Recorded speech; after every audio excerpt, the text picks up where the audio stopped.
ইউটিউবে আর মিথ্যে গসিপ নয়, সত্য খবর পেতে সাবস্ক্রাইব করুন স্টার গল্প। মুন্না ভাই এমবিবিএস 2003 সালে মুক্তি পেয়েছিল। এর 3 বছর পর 2006 সালে মুক্তি পেয়েছিল লাগে রহো মুন্না ভাই। আর এবার এরই ধারাবাহিকতায় আসছে মুন্না ভাইয়ের তৃতীয় পর্ব মুন্না ভাই চালি আমেরিকা। আর খুব শীঘ্রই এই সিনেমার কাজ শুরু হবে বলে জানান এই সিনেমার পরিচালক রাজকুমার হিরানি।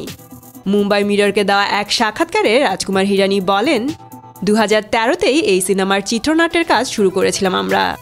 এরপর নানা জটিলতায় থেমেছিল কাজ। এদিকে সিনেমার আরেক অভিনেতা আরশাদ ওয়ারসি বলেন, সবকিছু ঠিকঠাক থাকলেই চলতি বছরের মুন্না ভাই সিরিজের সিনেমার তৃতীয় কিস্তির শুটিং শুরু হয়ে যাবে।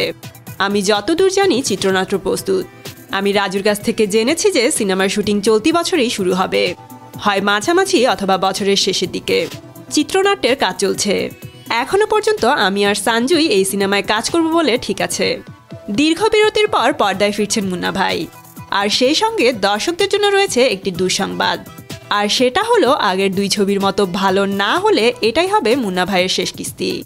মুন্না ভাইয়ের তৃতীয় খণ্ডে প্রধান চরিত্রে থাকছেন সঞ্জয় দত্ত ও আরশাদ ওয়ারসি। নারী চরিত্রে কে থাকছেন সে বিষয়ে এখনও নিশ্চিত করে কিছু বলেননি পরিচালক। তো বন্ধুরা, মুন্না ভাই চালি আমেরিকা নিয়ে আপনারা কতটা এক্সাইটেড? কমেন্ট করে জানিয়ে দিন আপনাদের মতামত। এমনই সব গসিপ পেতে বেল আইকনে ক্লিক করে স্টার গল্পের সাথেই থাকুন। আর একটি গুড নিউজ হচ্ছে, হলিউড আর বলিউডের সব এক্সক্লুসিভ গসিপ নিয়ে আমরা হাজির হয়েছি আমাদের নতুন চ্যানেল স্টার গল্প গ্লোবাল নিয়ে। সো এখনই সাবস্ক্রাইব করুন স্টার গল্প গ্লোবাল।